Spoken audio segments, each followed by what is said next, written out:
Aku punya sejumlah fakta nih yang pastinya akan bikin kamu melongo. Kapasitas perutmu ternyata mantul juga loh, karena bisa menampung sampai 2 liter air atau kurang lebih 1 botol soda berukuran besar. Kalau untuk makanan padat, jumlah maksimumnya agak sulit diperkirakan karena sebelum masuk ke perut, kamu perlu mencernanya dengan gigi. 1 ekor sapi utuh jelas nggak akan muat lah, tapi kalau 1 ayam utuh ukuran besar, mungkin muat. Coba tebak, posisi perutmu tuh sebetulnya di sebelah mana sih? Kalau kamu mengiranya ada di sekitar pusar, salah, bukan di situ. Tapi ada di atas sini, di balik sela-sela tulang rusuk.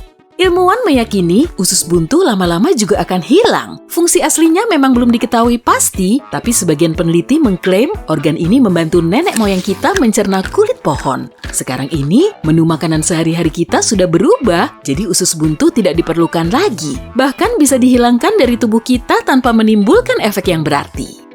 Bukan cuma usus buntu kok, gigi bungsu pun tidak punya fungsi penting lagi. Dulu gigi ini bisa menggantikan gigi geraham nenek moyang kita yang telah tanggal, tapi sekarang kita harus merogoh kocek yang lumayan dalam hanya untuk mencabutnya.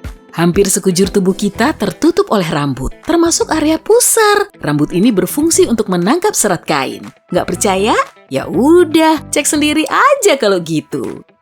Hati berperan penting dalam melindungi tubuh dari racun dan berbagai zat berbahaya lainnya. Organ ini juga sangat tahan banting dan bisa beregenerasi. Tubuhmu yang sebenarnya cuma terdiri atas 43% dari totalnya. Lebih dari 50% sel di dalam tubuh berupa organisme kecil yang banyak hidup di usus. Meski persentase selmu lebih kecil daripada sel mikroba, jumlah rata-ratanya kurang lebih 100 triliun. Jangan sedih lagi ya, teman-temanmu banyak tuh.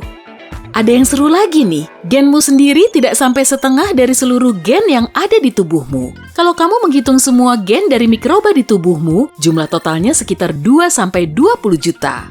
Saat kamu tidur pun, sebagian dari tubuhmu tetap terjaga. Bahkan kadang, otak harus bekerja ekstra saat kamu terlelap. Organ super ini perlu memproses banyak informasi, sehingga juga perlu aktif dalam waktu lama. Hidung termasuk salah satu organ tubuh yang juga beristirahat saat kamu tidur. Bisa dibilang, indera penciumanmu ini non-aktif, bahkan kamu nggak akan terusik saat ada bau menyengat yang bersumber dari dalam kamar.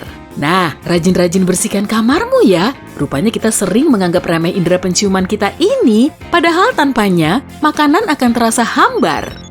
Sekitar 80% rasa makanan bisa kita kecap karena peranan hidung yang bisa mengenali bau. Dengan menutup hidung saat makan, kamu hampir tak bisa mengecap rasanya. Tanpa indera penciuman, kemungkinan kamu akan bisa mengenali makanan melalui teksturnya.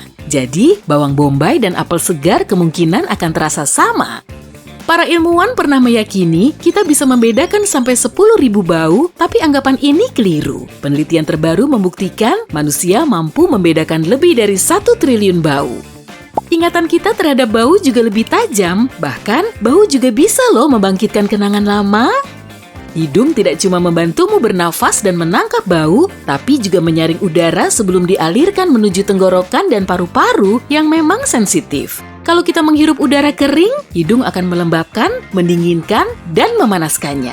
Hidung juga membersihkan udara dari kotoran.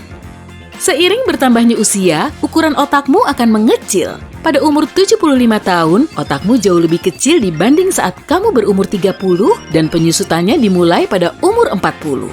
Kita semua mengalaminya kok, dan kekuatan otak sama sekali tidak akan terpengaruh.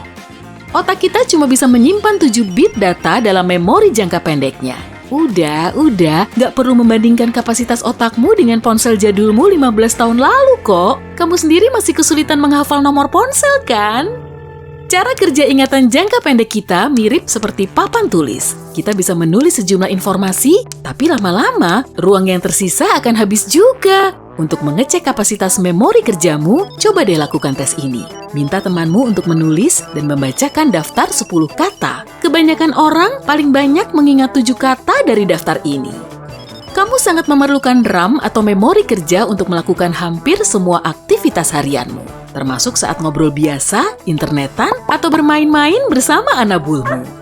Memori terkuat dan emosional kita biasanya palsu. Itu cuma memori pusat yang bikin kita yakin kalau kita sangat mengingatnya. Padahal sebagian besar detailnya cuma terbentuk di kepala. Seiring bertambahnya usia, bukan cuma otak yang akan menyusut, tapi tapi juga tubuhmu. Tulangmu jadi lebih rapuh dan tulang punggungmu juga mengecil. Tapi saat kamu tidur, tulangmu jadi agak rileks. Makanya saat bangun di pagi hari, kamu akan lebih tinggi daripada saat malam hari. Di antara semua mamalia, cuma manusia yang bisa berjalan dengan dua kaki sepanjang hidupnya. Kanguru dan gorila pun tidak benar-benar berjalan dengan dua kaki. Kanguru pakai alat bantu ekor sebagai kaki ketiganya, sedangkan gorila pakai lengan panjangnya untuk menjaga keseimbangan.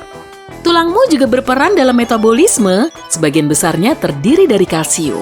Jadi, saat darahmu kekurangan unsur ini, tulang akan mulai mengeluarkannya ke aliran darah hingga tubuhmu kembali seimbang.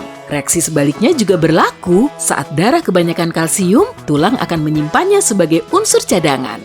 Kamu tahu nggak nama tulang yang hobinya ngelawak? Itu loh yang ada di lengan atasmu, humerus. Ternyata beda ya. Yang ini serius, tulang yang nggak pernah tumbuh ada di telinga. Sekumpulan tulang kecil ini telah beradaptasi untuk mengirimkan getaran suara sehingga kita bisa mendengar. Dokter menyebutnya sebagai tulang osikel. Salah satu tulang pendengaran ini bernama sanggurdi, ukurannya paling kecil di seluruh tubuh, malahan cuma sebesar 1 butir beras.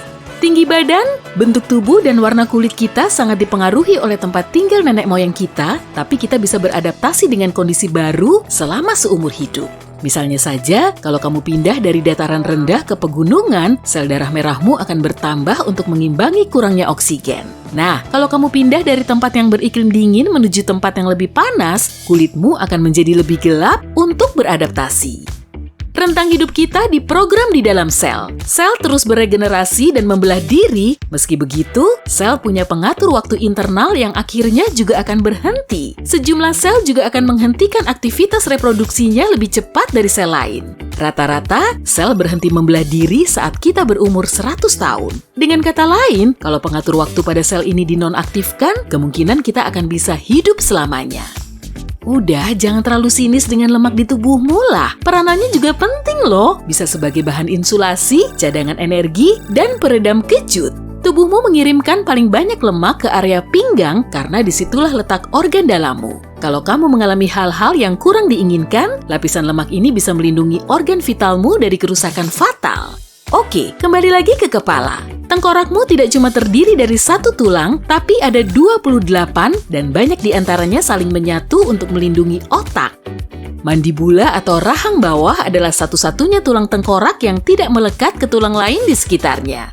Tulang ini melekat ke jaringan ikat dan otot, dan inilah yang membuatnya mudah digerakkan ke segala arah. Oh ya, dengan mandibula, kamu juga bisa loh melakukan mastikasi. Istilah kerennya sih, mengunyah.